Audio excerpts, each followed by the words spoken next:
kulan wanaagsan saaxiibayaal waa saaxiibkiin Xuseen Indhe oo idinla socodsiinaya ciyaarta galabta ka jirta degmada Doolacado gaar ahaan garoonka kubadda cagta ee degmada Doolacado.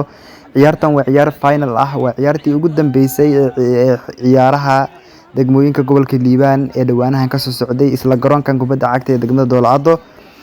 Galabta waxaa la soo gaaray ciyaartii kama dambaysta ahayd, ciyaartii ugu dambeysay ee finalka ahayd ee dhexmareysay xulka degmooyinka Doolacado iyo Gorobaqasa. Galabta labadan xul degmo ee degmada Doolacado iyo Gorobaqasa ayaa ku tartamaya koobkan kubadda cagta ee degmooyinka gobolka Liibaan. Labadan xul ayaa soo baxay oo final u soo gudbay. Mid walba galabta waxay dooneysaa in ay koobkan garoonkan kala hoyato. Sidoo kale garoonka waxaa aad iyo aad u soo buux dhaafiyay xulalka degmooyinka Doolacado. Taageerayaashii labadan xul ayaa aad iyo aad u soo buux dhaafiyay. Sidoo kale garoonka waxaa ku sugan mas'uuliyiinta gobolka iyo kuwa degmooyinka.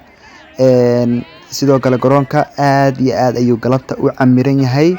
Ciyaarta ayaa aad iyo aad loo wada daawanayaa.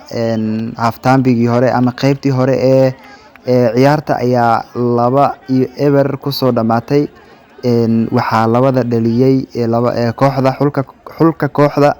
Doolacado ayaa labadaas gool la timid. Kadib waxaa la isku soo laabtay qaybtii labaad ee ciyaarta.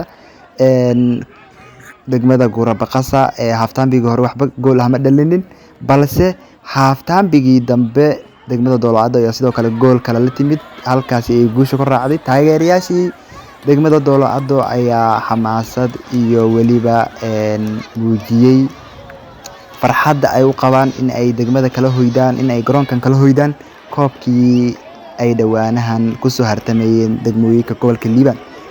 Haddaba degmada Doolacado taageerayaasheedii iyo weliba ciyaartoydii ayaa aad ayagoo u faraxsan. Waxaa la guddoonsiiyey xulka degmada Doolacado koobkii dhawaanahan la wada sugayay. Koobkii ayaa la guddoonsiiyey. Koobkan oo ah koobka xulalka degmooyinka gobolka Liibaan ayaa ugu dambeyn waxaa caawa garoonkan kala hoyday degmada Doolacado xulkeedii u ciyaarayay. Garoonka ayaa hal mar waxaa isqabsaday xamaasad iyo weliba jawi farxadeed, halkaasi oo ay galabta Doolacado kala hoyatay koobkii dhawaanahan degmooyinka kusoo hartamayeen.